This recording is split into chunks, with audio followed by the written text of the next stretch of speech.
Olá, sejam todos bem-vindos à segunda parte da aula de tecido epitelial e eu sou a professora Rosilene.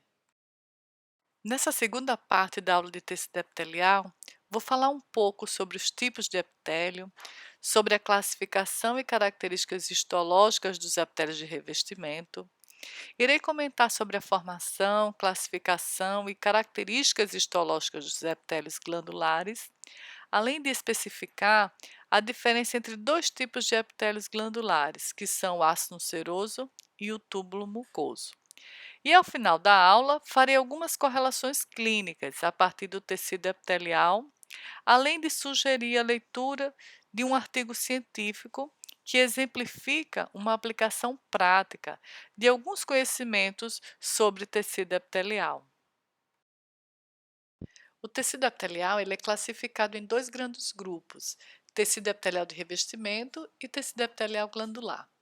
Como o próprio nome indica, o tecido epitelial de revestimento reveste externamente ou internamente superfícies de uma determinada estrutura ou de cavidades, enquanto o tecido epitelial glandular representa as próprias glândulas. Entretanto, há uma relação estreita entre esses grupos, pois o tecido glandular é derivado do epitélio de revestimento. É possível ser observado em um mesmo órgão, ou seja, em uma mesma lâmina, os dois tipos de epitélios, como pode ser notado na figura que exibe um corte histológico, coroidem HE, de laringe, exibindo tanto o epitélio de revestimento como o epitélio glandular. Os epitélios de revestimento são ainda classificados a depender do número de camadas e do formato das células. Nesta tabela, podem ser observados os diversos tipos de epitélios encontrados no nosso organismo, com o respectivo formato das células superficiais, além dos locais específicos onde eles podem ser encontrados e suas respectivas funções. Essa figura mostra desenhos esquemáticos dos tipos de epitélio de revestimento simples, ou seja, aqueles formados por apenas uma camada de células. Na letra A é mostrado um epitélio simples pavimentoso, na letra B, um epitélio simples cúbico, a letra C exibe um desenho esquemático de um epitélio simples colunar, também conhecido como epitélio cilíndrico, e a letra D merece um destaque especial porque exibe um epitélio chamado pseudoestratificado cilíndrico ciliado. O epitélio pseudoestratificado é um epitélio simples, por apresentar apenas uma camada de células. No entanto, ele não recebe a denominação de simples pelo fato de suas células serem de alturas diferentes. E sendo assim, todas encostam na membrana basal, mas nem todas chegam à superfície. Ou seja, existem células mais baixas e células mais altas. Dessa forma, o epitélio, quando mostrado em cortes histológicos, aparenta uma falsa estratificação, devido às posições dos seus núcleos em níveis diferentes. Nesta figura, são mostrados exemplos de epitélios simples em cortes histológicos corados em HE. E na primeira coluna, são mostrados fotomicrografias. Na coluna da direita, são mostrados desenhos esquemáticos da estrutura correspondente. A primeira foto é de um epitélio pavimentoso simples, que reveste internamente os vasos sanguíneos, também conhecido como endotélio. Os núcleos são extremamente finos e, por isso, é bastante difícil a visualização em cortes histológicos corados por técnicas de rotina, como a HE. A seta aponta para um desses núcleos. Na segunda foto é mostrado um corte transversal de um túbulo coletor renal, revestido por epitélio cúbico simples.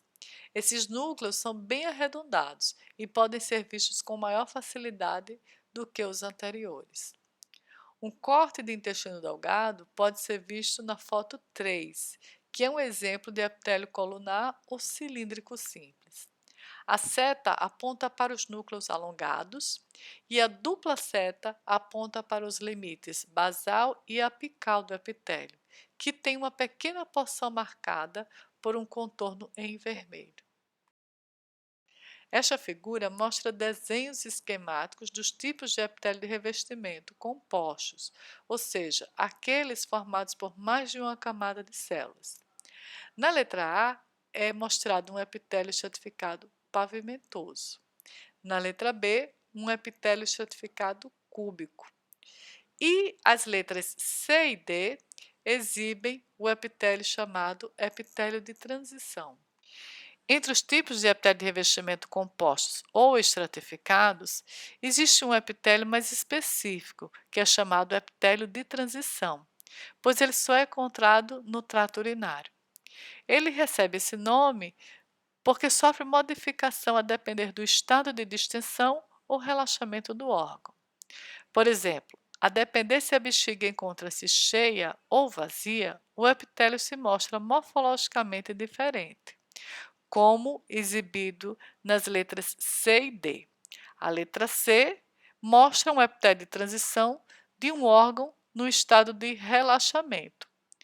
A letra D, por sua vez, mostra o mesmo epitélio de transição, só que agora na situação do órgão estar distendido.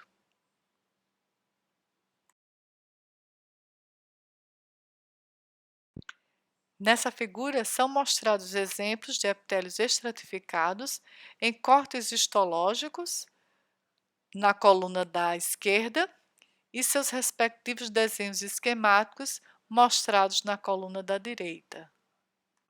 A primeira foto é de um corte de esôfago, que apresenta um epitélio pavimentoso estratificado. Uma característica para facilitar a identificação desse tipo de epitélio é observar que exibe núcleos visíveis em vários níveis do epitélio. Na segunda foto é mostrado um corte de pele, revestida por epitélio pavimentoso estratificado queratinizado.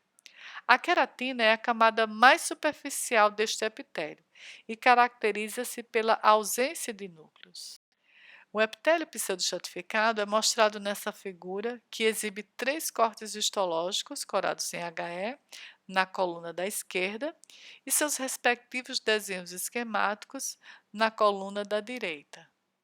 O primeiro corte é de traqueia, onde são exibidos núcleos em vários níveis do epitélio, o que sugere um epitélio estratificado. Mas, como mostrado no desenho esquemático ao lado, só existe uma camada de células, onde todas elas se apoiam na membrana basal, mas nem todas alcançam a superfície. Na segunda foto é mostrado um corte de epidídimo, que também possui esse tipo de epitélio. E na terceira foto pode ser observado o epitélio de transição. Esse tipo de epitélio é considerado pela maioria dos autores como estratificado. Além dos epitélios de revestimento que acabamos de ver, existe um outro grande grupo de epitélios classificados como glandulares. As glândulas elas são classificadas como exócrinas ou endócrinas, mas no processo de formação existem pontos em comum entre elas e pontos que as diferenciam. O processo de formação começa a partir da proliferação do epitélio de revestimento e invasão do tecido conjuntivo subjacente, como mostrado na figura pela seta preta. Quando o contato com o epitélio é mantido, forma-se então uma glândula exócrina, mostrado pela seta vermelha. Quando esse contato é perdido, forma-se então uma glândula endócrina, que aí ela pode ser do tipo cordonal, como mostrado pela seta azul, ou folicular, como mostrado pela seta verde. As glândulas exócrinas elas possuem ductos e, dependendo do formato desses ductos, elas podem ser classificadas como simples ou compostas. Elas possuem ainda uma região secretora e, a depender do formato dessa região secretora, as glândulas simples elas podem ser tubulares, tubulares ramificadas, tubulares enoveladas ou acinosas. E no caso das glândulas compostas, elas podem ser classificadas como tubulares, acinosas ou túbulo-acinosas. As glândulas endócrinas, por sua vez, não possuem ductos. Então, a depender do formato das suas porções secretoras, elas podem ser classificadas em cordões anastomosados ou vesículas, que também são chamados de folículos. Na figura A, são mostrados 4 desenhos esquemáticos de glândulas endócrinas simples. O que essas glândulas têm em comum é uma porção chamada de ducto, que nessas imagens está sinalizado por uma cor azul mais escura, onde esses ductos não se dividem. Já na figura B, são mostrados 3 desenhos esquemáticos de glândulas exócrinas compostas. Essas glândulas têm em comum ductos que se ramificam. E no caso desses desenhos, esses ductos são mostrados na cor azul mais escura. As glândulas também podem ser classificadas quanto ao modo de liberação das secreções. E nesse caso, elas podem ser classificadas como holócrinas, merócrinas ou apócrinas. A figura mostra 3 desenhos esquemáticos desses tipos de glândulas. No caso da letra A, é mostrado uma glândula holócrina, onde o produto de secreção da glândula é liberado juntamente com a célula que se desintegra. E um exemplo é uma glândula sebácea. Na letra B, é mostrado uma glândula merócrina. Neste caso, a secreção é liberada, mas a célula que a produz, ela permanece intacta. Esse é um exemplo do pâncreas.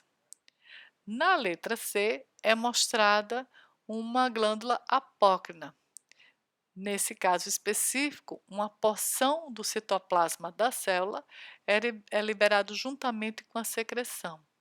Esse é um exemplo de glândula mamária.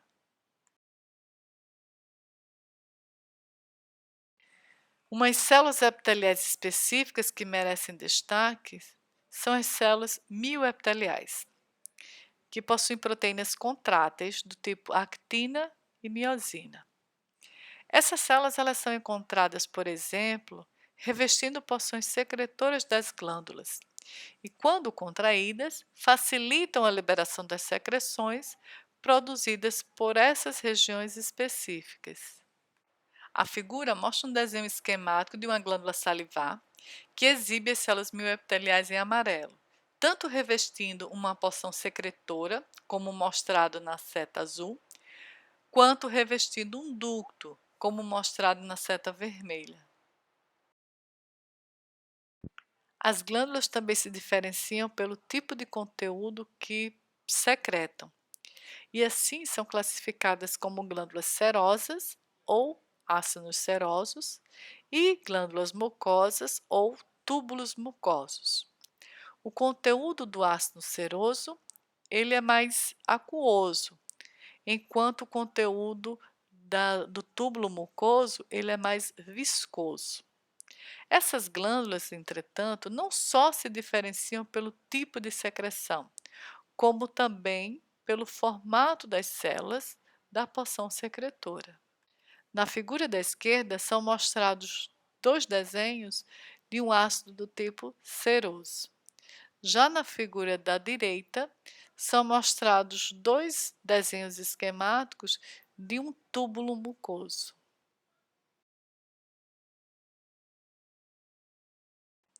Exemplos de glândulas exócrinas são mostrados nessas 2 figuras.